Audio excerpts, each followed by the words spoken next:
ನಮಸ್ತೆ, ಎಲ್ಲರೂ ಹೇಗಿದ್ದೀರಾ?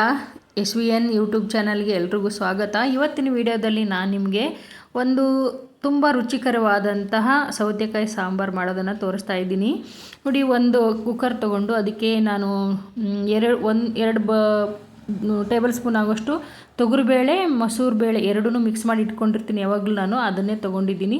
ಅದನ್ನೊಂದು 2 ಸರ್ತಿ ತೊಳ್ಕೊಂಡು 1 ಗ್ಲಾಸ್ ನೀರು ಹಾಕ್ಕೊಂಡು, ಬೇರೆದಕ್ಕೆ ಎಷ್ಟು ಬೇಕಷ್ಟು ನೀರನ್ನು ಹಾಕ್ಕೊಂಡು 1 ಟೀ ಸ್ಪೂನ್ ಆಗೋಷ್ಟು ಅಡುಗೆ ಎಣ್ಣೆನ ಹಾಕ್ಕೊಂಡು 2 ವಿಜಿಲು ಕೂಗೋವರೆಗೂ ಬೇಯಿಸ್ಕೊಳ್ತೀನಿ. ಲಿಂಟ್ ಕ್ಲೋಸ್ ಮಾಡಿ ವಿಜಲ್ ಇಟ್ಬಿಟ್ಟು ಎರಡು ವಿಜಿಲ್ ಬರಲಿ. ಅದಾದ ನಂತರ ಮುಂದೆ ಹೇಳ್ತೀನಿ ನಾನು. 2 ವಿಜಿಲ್ ಆದ ನಂತರ ನೋಡಿ, ಬೆಂಗಳೂರು ಸೌತೆಕಾಯಿ ಗೊತ್ತಲ್ವ, ಸಾಂಬಾರು ಸೌತೆಕಾಯಿ, ಅದನ್ನು ತೊಗೊಂಡ್ಬಿಟ್ಟು ಒಳಗಿನ ಬೀಜ ಇರುತ್ತಲ್ವ, ಬೀಜ ಕಹಿ ಇರುತ್ತೆ. ನಾನು ಇವತ್ತೇ ನೋಡ್ತಿರೋದು, ಒಳಗಿನ ಬೀಜ ಇರೋದು ಕಹಿಯಾಗಿತ್ತು. ಅದನ್ನೆಲ್ಲ ತೆಗೆದು ಮೇಲೆ ಸಿಪ್ಪೆ ತೆಗೆದು ಈ ಚಿಕ್ಕದಾಗಿ ಕಟ್ ಮಾಡ್ಕೊಂಡಿದ್ದೀನಿ, ಮೀಡಿಯಮ್ ಸೈಜ್ಗೆ. ಅದಾದ ನಂತರ ಅಷ್ಟರಲ್ಲಿ ಕುಕ್ಕರ್ ತಣ್ಣಗಾಗಿತ್ತು. ಅದನ್ನು ಮುಚ್ಚಳ ತೆಗೆದು ಅದಕ್ಕೇ ಕಟ್ ಮಾಡ್ಕೊಂಡಿರುವಂಥ ಸೌತೆಕಾಯಿನ ಹಾಕ್ಕೊಂಡು ಇನ್ನೊಂದು ಅರ್ಧ ಗ್ಲಾಸಷ್ಟು ನೀರು ಹಾಕ್ಕೊಂಡು ಇನ್ನೂ ಒಂದು ವಿಜಲ್ ಕೂಗಿಸ್ಕೊಳ್ತಾ ಇದ್ದೀನಿ. ಇನ್ನೂ ಒಂದು ವಿಜಲ್ ಬರೋವರೆಗೂ ಬೇಯಿಸ್ಕೊಳ್ತಾ ಇದ್ದೀನಿ. ಇದು ಬೇಯ್ದಾದ ನಂತರ ಇದು ತಣ್ಣಗಾಗೋಷ್ಟರಲ್ಲಿ ಒಂದು ಪಾತ್ರೆ ತೊಗೊಂಡು ಅದು ಬಿಸಿ ಆದ ನಂತರ 1 ಟೀ ಸ್ಪೂನು ಕಡಲೆಬೇಳೆ, ಉದ್ದಿನಬೇಳೆ ಎರಡೂ ಸಮ ಪ್ರಮಾಣದಲ್ಲಿ ತೊಗೊಂಡಿದ್ದೀನಿ. ಇದಕ್ಕೆ 1 ಟೀ ಸ್ಪೂನ್ ಎಣ್ಣೆ ಹಾಕ್ಕೊಂಡು ಹುರ್ಕೊಳ್ತಾ ಇದ್ದೀನಿ. ಇದು ಉರಿತಿರ್ಬೇಕಾದ್ರೇ 1 ಟೀ ಸ್ಪೂನಷ್ಟು ಧನಿಯಾ ಬೀಜ ಕೂಡ ಹಾಕ್ಕೊಳ್ತಾ ಇದ್ದೀನಿ. ಇದು ಹುರಿಕೊಳ್ತಾ ಇದ್ದೀನಿ. ಇದು ಸ್ವಲ್ಪ ಹುರಿದಾದ ನಂತರ ಇದಕ್ಕೇ ಒಣಮೆಣ್ಸಿನ್ಕಾಯಿ ತೊಗೊಂಡಿದ್ದೀನಿ, ಒಂದು 4 ರಿಂದ 5 ತೊಗೊಂಡಿದ್ದೀನಿ. ಇದು ತುಂಬ ಸ್ಟ್ರಾಂಗ್ ಆಗಿದೆ ಖಾರ, ಅದಕ್ಕೆ 4-5 ತೊಗೊಂಡಿದ್ದೀನಿ. ಇದ್ರ ಜೊತೆಯಲ್ಲೇ ಬ್ಯಾಡಗಿ ಮೆಣಸಿನ್ಕಾಯಿ ಇದ್ರೆ ಹಾಕ್ಕೊಂಡ್ರೆ ತುಂಬ ಕಲರ್ ಚೆನ್ನಾಗಿ ಬರುತ್ತೆ. ನನ್ನ ಹತ್ರ ಇರಲಿಲ್ಲ, ಅದಕ್ಕೆ ಹಾಕಿಲ್ಲ. ಇದು ತುಂಬ ಸ್ಟ್ರಾಂಗ್ ಇದೆ, ಅದಕ್ಕೆ 4 ರಿಂದ 5 ತೊಗೊಂಡಿದ್ದೀನಿ. ಇಷ್ಟು ಸ್ವಲ್ಪ ಫ್ರೈ ಆದ ನಂತರ ಮತ್ತು ಇದಕ್ಕೇ 1/4 ಟೀ ಸ್ಪೂನಷ್ಟು ಕಾಳು ಮೆಣಸು, ಅರ್ಧ ಟೀ ಸ್ಪೂನಷ್ಟು ಜೀರಿಗೆ, 1/4 ಟೀ ಸ್ಪೂನ್ಗಿಂತ ಕಡಿಮೆ ಮೆಂತ್ಯ ಕಾಳು ಹಾಕ್ಕೊಂಡು ಹುರ್ಕೊಳ್ತಾ ಇದ್ದೀನಿ. ಇದು ಸ್ವಲ್ಪ ಹುರಿದಾದ ನಂತರ ಬೆಳ್ಳುಳ್ಳಿ ಬಿಡಿಸಿಟ್ಕೊಂಡಿರುವಂಥ, ಸಿಪ್ಪೆ ತೆಗೆದು ಇಟ್ಕೊಂಡಿರುವಂಥ 1 ಗೆಡ್ಡೆ ಬೆಳ್ಳುಳ್ಳಿ ಹಾಕ್ಕೊಂಡು ಹುರ್ಕೊಳ್ತಾ ಇದ್ದೀನಿ. ಅದಕ್ಕೇ ಒಂದು ಅರ್ಧ ಹಿಡಿಯೋಷ್ಟು ಕೊತ್ತಂಬರಿ ಸೊಪ್ಪನ್ನು ಹಾಕ್ಕೊಳ್ತಾ ಇದ್ದೀನಿ.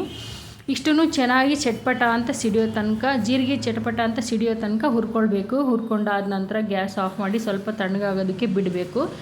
ತಣ್ಣಗಾದ ನಂತರ ಇದನ್ನು ಮಿಕ್ಸಿ ಜಾರಿಗೆ ಹಾಕ್ಕೊಂಡು ರುಬ್ಕೊಳ್ಬೇಕು. ಸಣ್ಣಾಗಿ ರುಬ್ಕೊಳ್ಬೇಕಾಗುತ್ತೆ. ಒಂದು ಸ್ವಲ್ಪ ನೀರು ಸೇರಿಸಿ ರುಬ್ಕೊಳ್ಬೇಕು. ನೋಡಿ, ತಣ್ಣಗಾಗಿದೆ ಅಲ್ವಾ. ಇದನ್ನು ಒಂದು ಮಿಕ್ಸಿ ಜಾರಿಗೆ ಹಾಕ್ಕೊಂಡಿದ್ದೀನಿ. ಇದಕ್ಕೇ 1 ಟೇಬಲ್ ಸ್ಪೂನಷ್ಟು ಒಣ ಕೊಬ್ಬರಿನ ಹಾಕ್ಕೊಳ್ತಾ ಇದ್ದೇನೆ. ಇದಕ್ಕೆ ಸ್ವಲ್ಪ ನೀರು ಹಾಕಿ ನುಣ್ಣಗೆ ರುಬ್ಕೊಂಡಿದ್ದೀನಿ. ನೋಡಿ, ಈ ಹದಕ್ಕೆ ರುಬ್ಕೊಂಡಿದ್ದೀನಿ, ನೈಸಾಗಿ ಇದೆಲ್ಲನೂ. ಇಷ್ಟರಲ್ಲಿ ಕುಕ್ಕರ್ ತಣ್ಣಗಾಗಿತ್ತು. ಮಸಾಲ ರೆಡಿ ಮಾಡ್ಕೊಳ್ಳೋಷ್ಟರಲ್ಲಿ ಕುಕ್ಕರ್ನ ತೆಗೆದುಬಿಟ್ಟು ಇದಕ್ಕೇ ರುಬ್ಕೊಂಡಿರುವಂಥ ಮಸಾಲೆನೇ ಹಾಕ್ಕೊಳ್ತಾ ಇದ್ದೀನಿ. ಮಿಕ್ಸಿ ಜಾರಲ್ಲಿ ತುಂಬ ಮಸಾಲೆ ಉಳ್ಕೊಂಡಿತ್ತು. ಅದೇ ಜಾರಿಗೆ ನೀರು ಹಾಕ್ಕೊಂಡು ಮತ್ತು ಕುಕ್ಕರಿಗೆ ಹಾಕ್ಕೊತಾ ಇದ್ದೀನಿ, ಬೇಯಿಸಿರೋದಕ್ಕೆ.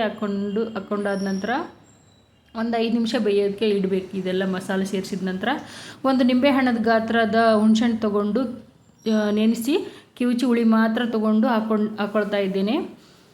ಇದಕ್ಕೇ ಒಂದು ಅರ್ಧ ಟೀ ಸ್ಪೂನಷ್ಟು ಬೆಲ್ಲ ಕೂಡ ಹಾಕ್ಕೊಳ್ತಾ ಇದ್ದೀನಿ. ಉಪ್ಪು ಇದೇ ಟೈಮಲ್ಲಿ ಹಾಕ್ಕೊಳ್ಳಿ, ನಾನು ಮರೆತು ಹೋಗಿಬಿಟ್ಟು ಲಾಸ್ಟಲ್ಲಿ ಉಪ್ಪು ಹಾಕಿದ್ದೀನಿ. ಇದೇ ಟೈಮಲ್ಲಿ ಅರಿಶಿಣ ಪುಡಿ ಕೂಡ ಸ್ವಲ್ಪ ಹಾಕ್ಕೊಳ್ಳಿ, ಅರಿಶಿಣ ಹಾಕೋದನ್ನು ಮರ್ತೇ ಇದ್ದೀನಿ ನಾನು. ನೋಡಿ, ಬೇಯೋದಕ್ಕೆ ಸ್ಟಾರ್ಟ್ ಆಗಿದೆ. ಇದು ಇನ್ನೂ ಸ್ವಲ್ಪ ಬೇಯಬೇಕು. ಇದಕ್ಕೇ ಚೆನ್ನಾಗಿ ತೊಳೆದು ಕಟ್ ಮಾಡ್ಕೊಂಡಿರುವಂಥ ಕೊತ್ತಂಬರಿ ಸೊಪ್ಪು ಕೂಡ ಹಾಕ್ಕೊಳ್ತಾ ಇದ್ದೀನಿ. ಇನ್ನು ರೆಡಿಯಾಗಿದೆ ಸಾಂಬಾರು. ಇದಕ್ಕೊಂದು ಒಗ್ಗರಣೆ ಮಾಡಿಕೊಂಡ್ರೆ ಸಾಂಬಾರು ರೆಡಿಯಾಗುತ್ತೆ. ನೋಡಿ, ಬೆಂದಾಗಿದೆ. ಇದನ್ನು ಸೈಡ್ಗೆ ಇಟ್ಬಿಟ್ಟು ಒಗ್ಗರಣೆ ಮಾಡೋದಕ್ಕೆ 1 ಸ್ಪೂನ್ ತೊಗೊಂಡು 1 ಟೇಬಲ್ ಸ್ಪೂನಷ್ಟು ಎಣ್ಣೆ ಹಾಕ್ಕೊಂಡಿದ್ದೀನಿ. ಇದಕ್ಕೇ ಸಾಸಿವೆ ಜೀರಿಗೆನೂ ಹಾಕ್ಕೊಳ್ತೀನಿ. ನೋಡಿ, ಅರ್ಧ ಟೀ ಸ್ಪೂನ್ ಜೀರಿಗೆ, ಸ್ವಲ್ಪ ಸಾಸಿವೆ, ಅರ್ಧ ಟೀ ಸ್ಪೂನು ಸ್ವಲ್ಪ ಜೀರಿಗೆ, ಕರಿಬೇವು ಸೊಪ್ಪು ಹಾಕ್ಕೊಂಡು ಇಷ್ಟೇ ಒಗ್ಗರಣೆಗೆ ಹಾಕೋದು ನಾನು. ಜಾಸ್ತಿ ಏನು ಹಾಕ್ತಾಯಿಲ್ಲ, ಮೆಣಸಿನ್ಕಾಯಿ ಅದೆಲ್ಲ ಹಾಕ್ತಾಯಿಲ್ಲ. ನೋಡಿ, ಒಗ್ಗರಣೆ ಹಾಕಿದರೆ ಸೌತೆಕಾಯಿ ಸಾಂಬಾರು ಮುಗೀತು. ಇದು ಅನ್ನದ ಜೊತೆ, ಚಪಾತಿ ಜೊತೆ ಕೂಡ ತುಂಬ ಚೆನ್ನಾಗಿರುತ್ತೆ. ಟೇಸ್ಟು ತುಂಬ ರುಚಿಯಾಗಿರುತ್ತೆ. ನೋಡಿ, ಈ ರೀತಿಯಾಗಿದ್ದಂಥ ಸಾಂಬಾರು ನೀವು ಮಾಡಿ ಟೇಸ್ಟ್ ಹೇಗಿತ್ತು ಅಂತೇಳಿ ನನಗೆ ಕಮೆಂಟ್ ಮೂಲಕ ತಿಳಿಸಿ. ಎಲ್ಲರೂ ನನ್ನ ಚಾನಲ್ನ ಸಬ್ಸ್ಕ್ರೈಬ್ ಮಾಡಿಕೊಂಡು ವೀಡಿಯೋಸ್ನ ನೋಡಿ.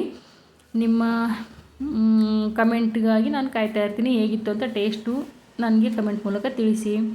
Thank you. ನನ್ನ ಚಾನಲ್ ನೋಡ್ತಾ ಇರೋವಂಥ ಎಲ್ರಿಗೂ ತುಂಬ ಧನ್ಯವಾದಗಳು. Thank you for watching. Bye ಎಲ್ರಿಗೂ.